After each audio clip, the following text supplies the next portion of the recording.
Hello, so today we're talking about discourse markers and how we can use adverbials as discourse markers. So discourse markers are signposts and they tell us the direction of a conversation. So altogether today we're going to be talking about 40 different discourse markers.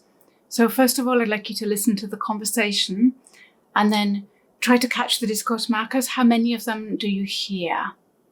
All right, let's listen. Hey, did you know Gabby's having a party tonight? Oh, sorry.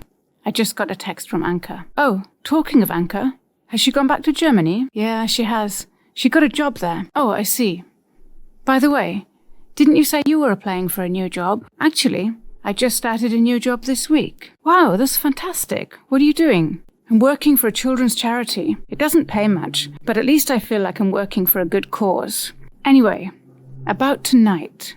As I was saying, Gabby is having a party. I'm not sure. After all, I only ended things with Bill last week. Well, obviously you're a bit down, but the party will cheer you up. Besides, you never know who you'll meet. Plenty more fish in the sea and all that. Otherwise, you're just going to be moping around the house. Basically, you have to put yourself out there. I mean, you're not getting any younger. In other words, your biological clock is ticking. Oh, thanks. Look. As far as my biological clock goes, I still have a few more years. That's to say, I'm only 30, and I'm pretty healthy on the whole. All in all, I don't think missing one party is going to affect my chances of having children. Well, on the one hand, it is only one party. But on the other hand, what if your future husband is there and you never end up meeting him? So does she go to the party? You'll have to watch to the end of this explanation to find out. All right, so first let's go through the discourse markers and talk a little bit about how each of them are used. So the first one was speaking of. So we can use this to change direction in the conversation, but it's not a totally new direction. It's just where we want to switch a little bit. So talking of works in the same way. So the speaking of and talking of link what has just been said. So for example, oh, it's raining. Speaking of the weather, how is it where you are? So it's not a total change. I've just gone from raining to weather. So the next one is when we introduce something that we've just thought of, or we want to change the subject completely. So in this case, we can use by the way.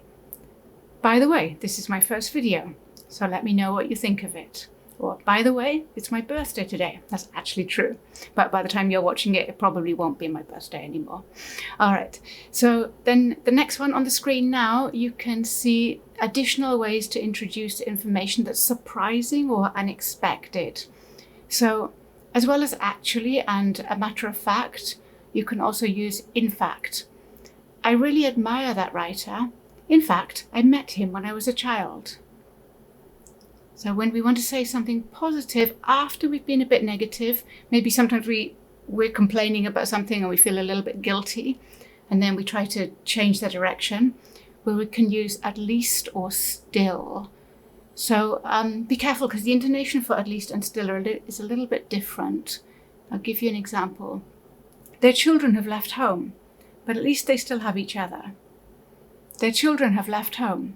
Still, they have each other. All right, did you hear a slight difference there? So if you're like me and you often get sidetracked in conversation, then this is one that you're going to use a lot.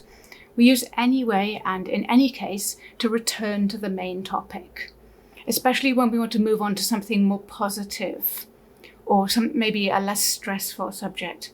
So anyway, I'll stop talking about adverbs now. Well, that would be nice if we were going to stop talking about adverbs, but actually it was just an example, so we're not stopping. All right, so, yes, all right, these ones are another way of returning to a previous topic. So, as I was saying, or getting back on topic, so we often use these when we've been interrupted, so be a little bit careful, because the other person might think that you're irritated with them if you use these, all right? So let's, for example, so if you started talking about the girls' hairstyles in the video, then I might say, as I was saying, the girls in the video use a lot of discourse markers. So I'm bringing you back to the topic of discourse markers. These ones, after all and ultimately. So these ones offer quite strong arguments, especially ones that the listener might not have thought of. Ultimately, signposts are really important. After all, you get pretty confused if I suddenly change the topic without telling you about it. The next ones are obviously and clearly. So therefore, when something is easy to see or easy to understand, can you turn on the air conditioner? I'm hungry. Obviously that makes no sense. Clearly I need a signpost. Besides, and also add additional information. So there are quite a few more formal adverbs that do this same job. So things like moreover, furthermore, in addition. But we tend to use those more in writing, but besides and also are quite natural for conversation. Fast food is unhealthy. Besides, it has so much packaging. Otherwise and if denote what will happen if something is not done. Remember to use discourse markers. If not, your listeners will get confused. I feel as if I use these next ones a lot, basically and at the end of the day. So these ones introduce the most important or the fundamental point. Basically, if you quit smoking, you'd have more money. At the end of the day, your health is more important than your job. We use I mean or what I'm saying is to make things clearer or to give more details. In class, I use I mean to rephrase when I think you haven't understood something. So, for example, cigarettes are expensive. I mean, they cost a lot of money. So if I thought you hadn't understood the word expensive, I would rephrase with a lot of money. In other words, and to put it another way, these two are both similar to I mean or what I'm saying is. So we can use the same example. Cigarettes are expensive. In other words, they cost a lot of money. So I've written here on your screen, as far as something goes. You could also use as far as something is concerned, but it was a bit long to fit in the box, so I didn't write it.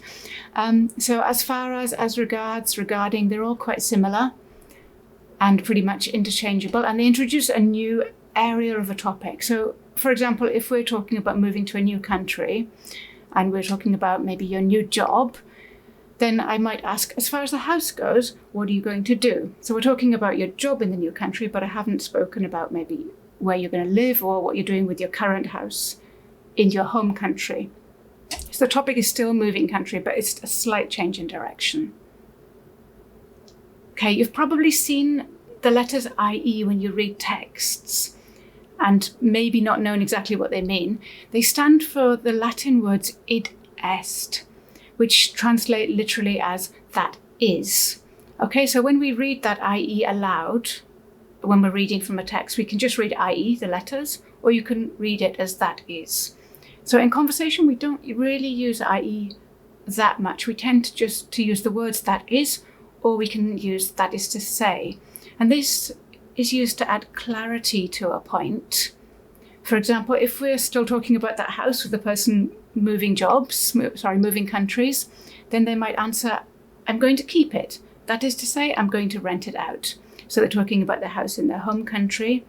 So saying that they're going to keep it, that's what's happening to the house, adding clarity by explaining that they're going to rent it out.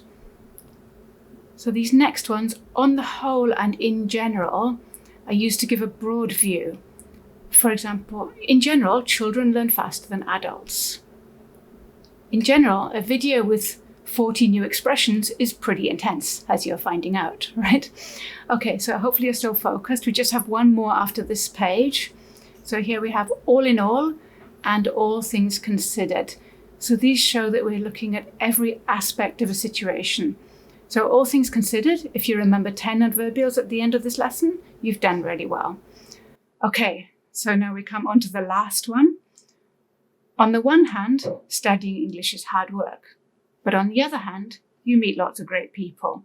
So we use our two hands here. So two hands to show a balanced point of view or two sides of the conversation. So on the one hand, this, but on the other hand, something else. So two contrasting points, but to try to show that there's balance. All right, so did you get everything from the conversation? So in total, the girls used 18 discourse markers, but just now as we've gone through, I've added quite a few others, so we've actually done about 40. So the most important question then, did the girls go to the party? Let's find out.